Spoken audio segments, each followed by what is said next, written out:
My name is Debbie Tucker. I have been asked to kick off the conference. I am CEO of Parent to Parent of Georgia, which is Georgia's Parent Training Information Center. And we also serve as the Region B PTAC, serving the 26 centers across the Southeast United States. So when I was voluntold that this was my role to kick off the conference, after I swallowed my heart back down after realizing I really was the first person to speak to everybody today, I got to thinking, what in the world was I going to say to everybody today? And of course, Facebook, social media saved for me. A dear friend of mine posted a word puzzle last week. And it's one of those things, you know, the first 3 words you say represents where you are in life. And the first 3 words that I saw in that puzzle were gratitude, change, and family. And so when I was thinking about what to say, I was like, those are 3 really important words that I think fit more in our lives now than perhaps ever before. So let's start with gratitude. First of all, we are so thankful that we have blown out the capacity for this conference. Right before we started, I got a text that we are at capacity of 750 participants for this conference. We are so thankful that even though we are not in the ideal situation when we started planning this, which was to be all together face to face, that this opportunity has allowed us to reach more parent center staff than we have ever been able to before. Again, 750 parent center staff, families, volunteers are all here together, and it's so exciting. We're so very, very thankful to all of our presenters and all of our amazing speakers that you're going to have a chance to hear from. And what I think was really outstanding as I was looking through the agenda is I am so excited and so thankful that I am going to get a chance to learn from my peers. There are so many centers that are out there that are going to be presenting, so many parent center staff that are going to be involved in these sessions. And I'm really excited to learn and improve all together. So I'm also really thinking a lot about the word change. And Lord first knows we did not plan on a virtual meeting. We thought we were all going to be face to face together in Denver and have a great time together. And yet this is not where we are because of so much change that has happened in 2020. No one imagined a year ago in September that we would be where we are today. No one anticipated the shutdown of the world and the change of the world that we've had, that the move to virtual school, the sheltering in place that we've all been through, the just overall changing world. And most importantly, I think none of us would have envisioned the changes that we've had in how we serve families. We have all changed and grown so much. And yet that's kind of exciting too, because there's always room for us to do better. There's always room for us to grow. And that's what this conference is all about. And yet, even though there's been all this change, the one thing that has never changed, the one consistent thing through all of this is family. And while 2020 has probably changed the way we either define family, maybe it's grown our definition of family, maybe it's deepened in our relationships, families have always been the cornerstone of what we do. It is the cornerstone of our work, and that has not changed. And while the needs of families have changed over time, and certainly have changed in 2020, our services have changed in 2020. Our unwavering commitment to the families that we serve has not changed, and it's not going to change. And it's this commitment that brings us all here together and helps us really stay laser focused, and it's going to help us move forward. So please, please enjoy this conference. We work tirelessly to put something together that we hope will be wonderful for you. Throw yourself into this Hoover app. We know it's scary, we know it's different, but we really have worked to make this a full experience for everybody. So throw yourself in with a gratitude that even though we're not together face to face, that we are together. And that despite all the change in the world, we have our laser focus on helping families improve outcomes and opportunities for those impacted by disabilities. And that part is never going to change. And that's exciting. So get ready. We really want you guys to enjoy the next couple of days of sessions that we have together. So here's some helpful reminders to help make sure that works for you. I got it. When you're on the website or the app, be sure you click that agenda and register for sessions. You can unregister, you can change. It is wonderful to do that, but there's the ability to see your own agenda on there, and that's going to give you the best links to get into the Zoom rooms. Also, there is a help desk that is available all through the conference, and you can add that to your personal agendas as well. It's a separate session, so you would just add that 2 to 5 each day, and that will get you quickly to the link should you need any help. The other important thing we want to make sure that you guys know is that all of the sessions are being recorded, which is wonderful. So if you're stuck between two for one session, one of those time slots, don't worry, because they're going to be recorded and you're going to have access to them afterward. Be sure to give us your feedback. That's always been important. We can't tell you enough how much we really relish your feedback. You're going to have time to give individual session feedback for each presenter. So please do that after each session that you attend. But then later in October, around October 6th, we're going to officially launch the conference evaluation. And we really want you to do that evaluation no matter how many sessions you end up attending. If it's 1, 2, 3, every one, that's wonderful. But your feedback will be really useful as we plan future events. That will go out about October 6th, and you'll hear from the Hoover App, those Hoover Apps, the emails that you're getting, and likely additional emails from the SIPR. So enjoy the experience again. If you have questions, ask them. Use the community tab on the left side of the Hoover screen. Get involved with the networking groups that are coming October 7th. There's some great groups. There's a session for just directors, just frontline staff, Spanish-speaking staff, for board members, and for the newly funded RSA centers. Those are really going to be a chance for you to get in and have some deep conversations with everybody. And it's also important that you consider visiting the exhibit hall. So while we know we have 3 days and 3 afternoons of sessions, we have that exhibit hall there for everybody. So go visit and learn about some of the resources that are offered from some other centers and partners that work closely with the parent centers. So the last thing that I get to do is I get the pleasure of introducing Carmen Sanchez. So I told Carmen, I said, I want to do something different. And so let's think about something different besides the fact that we know you're the education program specialist and the Office of Special Education Programs at the USDOE.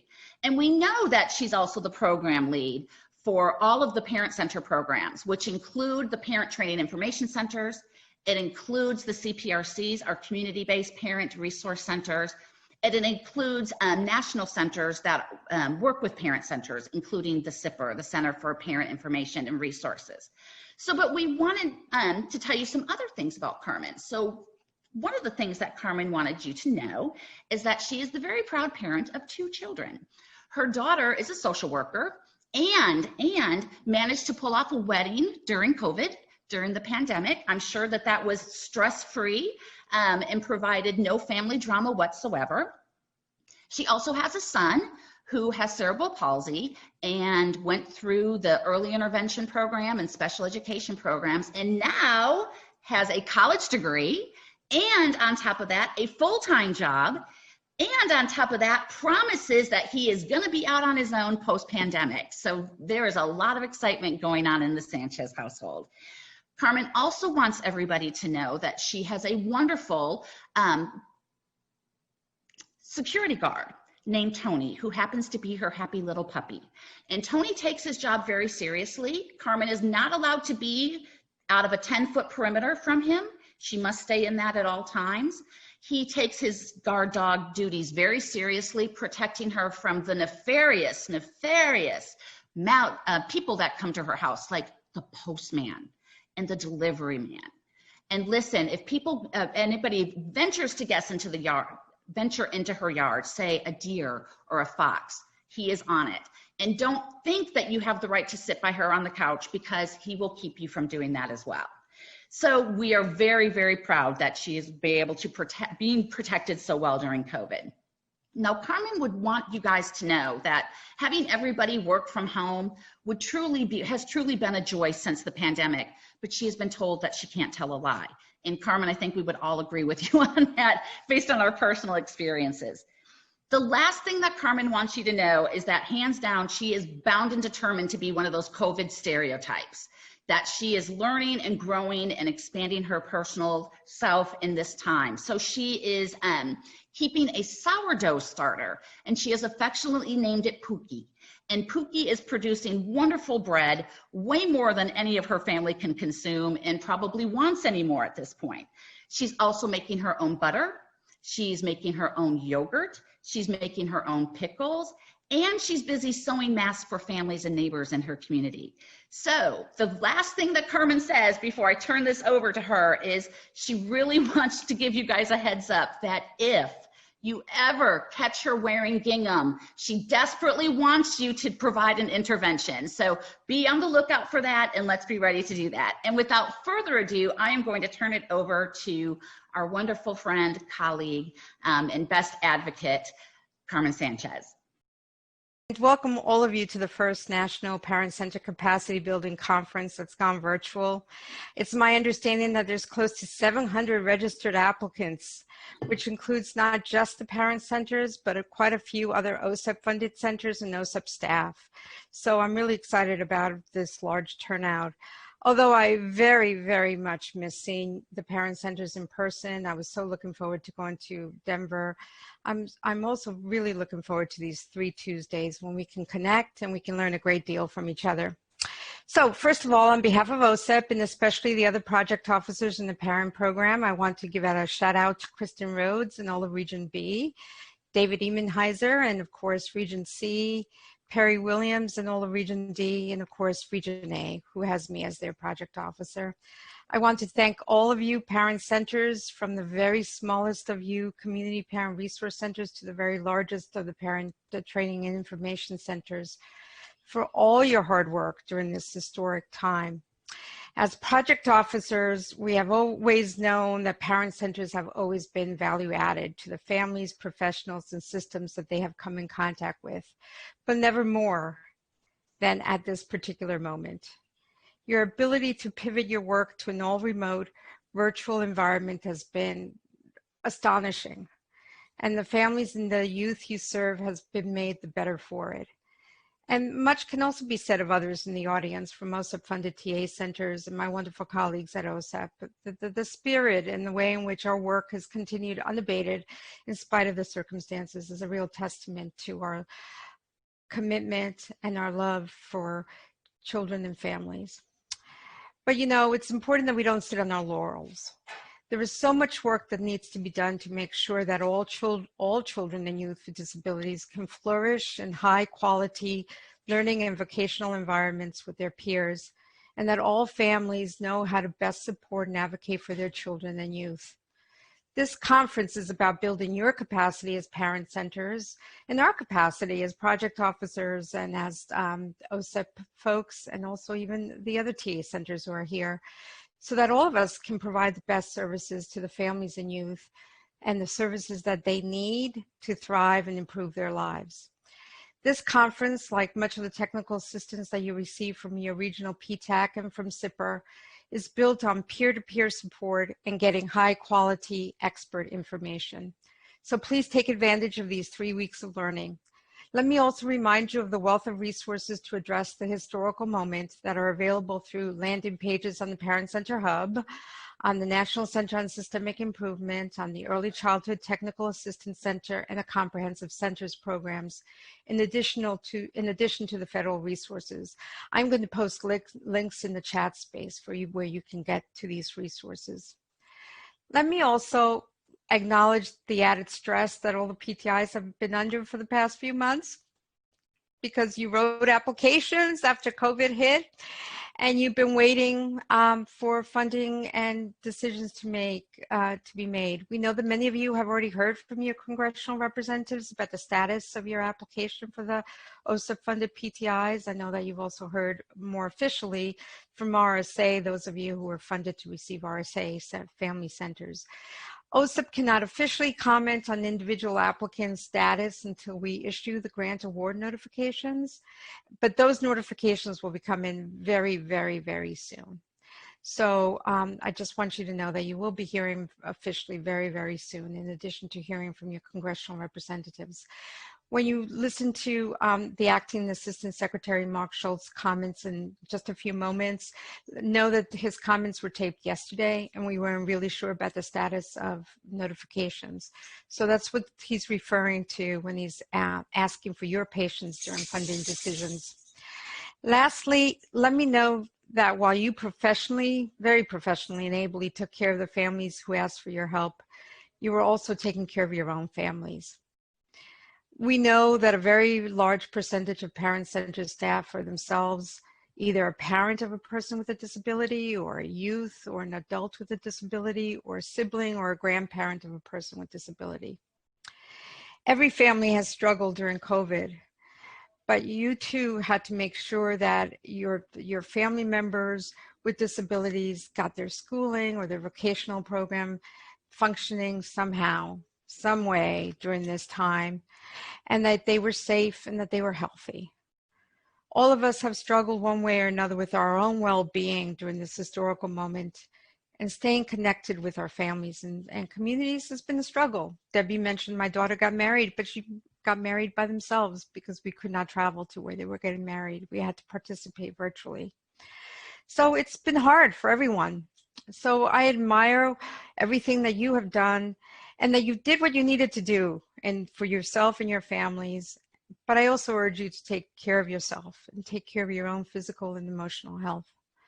You are worthy of the same care, love, and feeding that you provide to all those around you.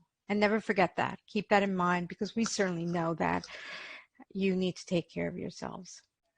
So in closing, let me introduce some taped comments by Mark Schultz, the Commissioner of the Rehabilitation Services Administration here at the U.S. Department of Education. He's been delegated the duties of Assistant Secretary for Special Education and Rehabilitative Services. In this capacity, he advises the Secretary on matters related to the education of children and youth with disabilities, as well as employment for youth and adults with disabilities. The mission of his office is to improve early childhood educational and employment outcomes, and to raise expectations for all people with disabilities, their families, their communities, and the nation. So prior to joining the department, Mark Schultz served as Deputy Commissioner at the Nebraska Department of Education, where his division included the Office of Vocational Rehabilitation and the Office of Special Education. And then prior to his role at the Nebraska Department of Education, Schultz served as both the Director and Associate Director with Nebraska's Vocational Rehabilitation. Oh, he served as the Director of the Nebraska Assistive Technology Partnership, and as a barrier-free design specialist for the League of Human Dignity, an organization that promotes the independent living for people with disabilities. He has also served as the president of the Council of State Administrators of Vocational Rehabilitation, and as a member of the Workforce Innovation and Opportunity Act Information Technology Steering Committee. But a little known fact about him is that at one time, Commissioner Schultz also raised llamas.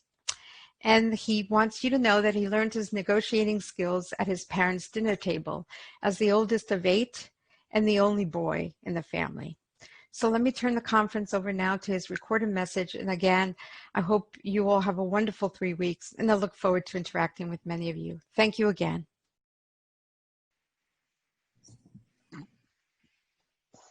like to thank you for the opportunity to offer some brief opening remarks at your first ever virtual National Parent Center Capacity Building Conference.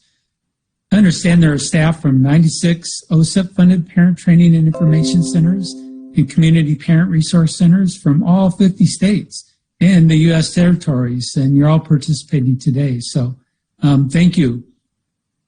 I began my work as a barrier-free design specialist in the Center for Independent Living a long, long time ago. It was my time there that really grounded me in the philosophy of independent living and consumer control. It's been one of my guiding principles for me over the years. My first real contact with the Parent Training Information Center began shortly after I became the director of the Assistive Technology Program. we established an advisory committee that included representation from the PTI. They became an integral partner as we collaborated on improving access to assistive technology for children and students with disabilities. That collaboration continued for me when I moved to become the Director of Vocational Rehabilitation in Nebraska. The focus on transition, and more recently, the focus on pre-employment transition services, has relied on extensive input from our Transition Services Work Group of the State Rehabilitation Council. And that work was led by our representative from the PTI. And I've had the pleasure of working with Nebraska's PTI over the years in a number of different capacities. So I just want to take a second and give a shout out to Sandy Peterson and the folks in Nebraska. We work closely together to reach out to parents, guardians, and families to collaborate on information sharing, advocacy skills training, and connecting parents and families to resources. I share this so you know that from my experience, I recognize and truly value the importance of families to ensuring successful outcomes for children with disabilities. Families are so critical in establishing the expectations for their children that regardless of disability, they should expect to go to school, to go to work, to participate in their community, and have the same opportunities for success as anyone else. I saw that firsthand in our work with Project Search sites. Project Search provides a work-based experience opportunity for students with disabilities who are in their last year of school.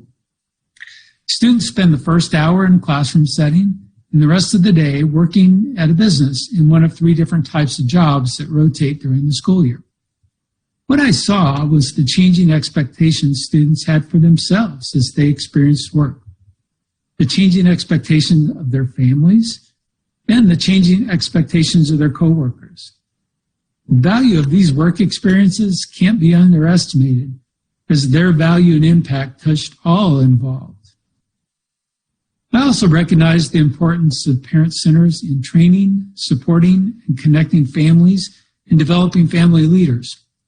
Parent centers have historically played an important role in empowering parents and professionals to create systemic change that increases educational equity for all children and their families.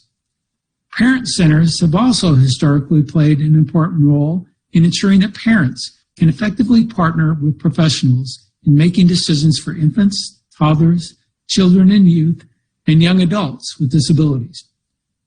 Especially now, during this COVID-19 pandemic, this support is invaluable in the training, resources, and support that parent centers can provide to families as they address the issues their child faces when returning to school, regardless of whether it's virtual, in-person, or a hybrid model that's being used. Since the coronavirus pandemic began, parent centers quickly pivoted to provide information and support to families in many different ways, using many different platforms and strategies. Parent centers have also shared information with districts, state lead agencies, and the U.S. Department of Education about the challenges facing families and their children with disabilities and ideas about how to overcome those challenges. I participated in one of those listening sessions, and the information that was shared about the difficulties being faced by families and children with disabilities helped inform our discussions and subsequent development of guidance. So thank you. I should also add that we at OSERS recognize and are grateful that you've continued to carry out your work while at the same time caring for your own families. You have a role to play that goes beyond K-12, from early intervention to adulthood, including post-secondary education and vocational rehabilitation. The connection between education and employment runs deep, as many of the principles in vocational rehabilitation begin with the principles in IDEA. Both rely on evaluations that identify the strengths and areas of support that is needed. Both rely on planning that involves the individual to develop an individualized education plan or an individualized plan for an employment. We have family involvement in planning for education and informed choice in planning for employment. Both seek to maximize the potential of the individual. And so on. There are many examples. Parent centers can help families see these connections and to create expectations for success. At OSERS, We have a number of initiatives that we have underway or have implemented to support your work. And let me start with something that I think is of interest to many of you listening today, and that's with the new Parent Center grants. We know that you're anxiously awaiting word as to who will receive funding of the OSEP-funded and RSA-funded parent centers. Unfortunately, I'm not going to be able to share that news with you today, but the grant awards are expected to be out in the next few days, and we deeply appreciate your patience. So stay tuned. However, I do appreciate the synergy that's been developed in the past 6 years between the OSEP and the RSA parent centers, and how that work has significantly built the capacity of the parent centers to support youth and their families. We look forward to what the next 5 years will bring as those efforts continue. We have issued a revised transition guide from the department that addresses transition and pre-employment transition services, as well as other resources to consider. We have also, at the beginning of the COVID-19 pandemic, issued a supplemental fact sheet that was issued in March, making it clear that the Secretary expects all children, including children with disabilities, will continue to receive educational services. And we continue to provide guidance on issues relative to COVID-19 that can be found in the link posted in the chat section. Parent centers are encouraged to take advantage of the resources that have been created to help families, youth, and state lead agencies, early intervention programs, districts, and schools partner to maximize outcomes. These resources include the Parent Center Hub, such as the resources on virtual IEP meetings, and the resources available through OSEP's Technical Assistance and Dissemination Network at the National Center for Systemic Improvement and the Early Childhood Technical Assistance Center. I'd like to conclude by saying the value of the National Parent Center Capacity Building Conference lies in helping to raise the bar and supporting parent center staff to be as effective as possible, especially during these challenging times. I want to thank you for all you do and know that the department recognizes the positive impact parent centers have on children, youth, and families. Thank you. I really want to take just one extra minute to thank the planning committee for this. They really have worked tirelessly over the last year to put this together. And so if you see virtually or get a chance to shoot a quick email of thanks to Region A representatives Carolyn Hayer and Diana Auten, Region B representatives Stephanie Moss, Laura Weber, and Terry Layton, Region C representatives Courtney Salzer and Nelsinia Ramos, Region D representatives Barb Buswell, Nora Thompson, Amber Bradish. Josie Badger with the Race Center, who you guys have already heard has been doing a lot on the technical side to make sure things have worked. Deborah Jennings with the CIPR, the Center for Parent Information and Resources, and most definitely our conference coordinator, Liz Healy. We want to thank each and every one of them for helping to put this together. And we are going to go ahead and end this session and see many of you in the breakout sessions in about 5 or 6 minutes. Bye, everybody.